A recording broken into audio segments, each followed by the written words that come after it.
Je ne sais pas si c'est moi qui lui tourne le dos ou bien c'est lui peut-être et qui par son attitude ne nous permet pas de mieux analyser la situation pour voir dans quelle mesure on peut provoquer une résilience. Mais c'est tout simplement, déjà, dans le langage courant, on dit que les absents ont toujours tort. Et puis moi, je suis un politicien presque professionnel, je ne vois pas faire autre chose que la politique. Alors, à partir du moment où on boycotte le processus électoral, alors il faut en tirer les conséquences. Moi, je ne pense pas avoir été traître. Si l'on raisonne en ces termes, je pense que c'est ma propre majorité qui m'a trahi. Après la 3e législature, au moment des élections, j'ai ramené à l'ancienne majorité 3 sièges. J'étais député national, député provincial et sénateur. Mais enfin, quand on gouverne le pays, il y a une répartition des responsabilités en fonction du poids de chaque acteur politique. Mais j'ai l'impression que j'étais mis à l'écart. Donc c'est pour cette raison, effectivement, que j'ai décidé de prendre une certaine distance. Je voulais déjà rejoindre l'actuelle majorité, mais je ne voulais pas le faire à titre individuel. Je voulais venir dans le cadre d'une équipe, autrement dit dans le cadre d'une formation politique. Et vous savez très bien que j'étais quand même pendant 7 mois, avant la dislocation de cette coalition qui était précédemment en train de gouverner le pays, j'étais le ministre des Affaires étrangères de l'actuel président.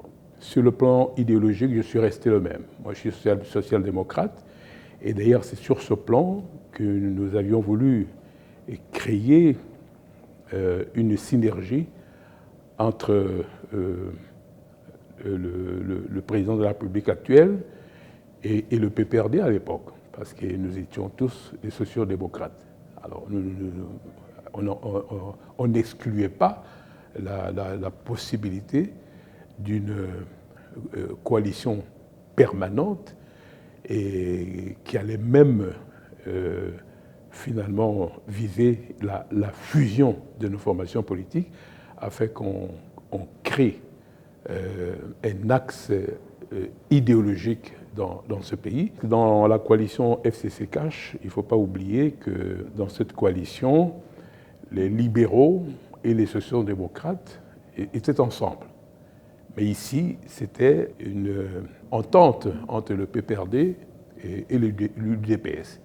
L'UDPS était membre observateur de l'Internationale socialiste et nous étions prétendants à faire partie de l'Internationale socialiste. Donc sur le plan idéologique, il n'y a rien qui nous opposait.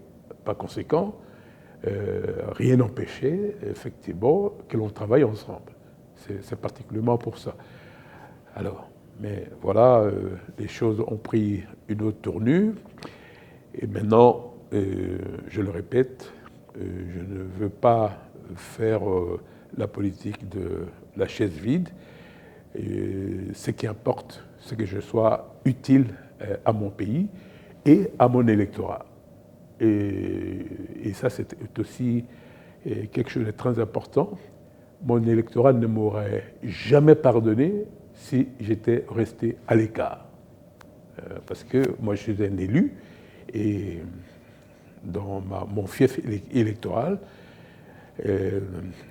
on tenait absolument à ce que je travaille avec l'actuel chef de l'État, avec qui, en tout cas, on a une convergence sur le plan idéologique, et c'est d'autant plus que les portes étaient déjà ouvertes parce que j'étais parmi les seuls membres de l'ancienne majorité avec lequel il a tenu à entrer en contact pour trouver une manière de coopérer entre notre parti et l'UDPS.